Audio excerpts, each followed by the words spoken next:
What are some of the things that you have benefited from growing pepper? 30 years that I've grown pepper. When I began to grow my first garden, I didn't even have a bicycle. That starting garden was half an acre. I didn't have anything. I didn't have a bicycle. I would walk on foot, then go and start to grow. I didn't even have workers. I had to work with my wife. Together we would grow, we would dig, we would take care of the garden.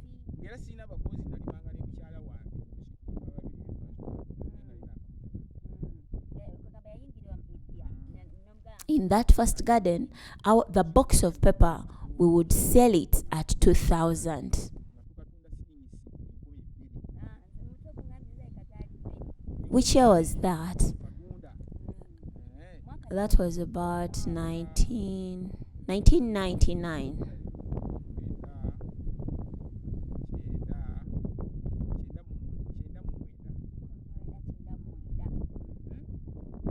So I began. From there, I enjoyed a lot because that small garden, I made money. And the money I made, I decided to connect electricity in my house. And then I also purchased a bicycle.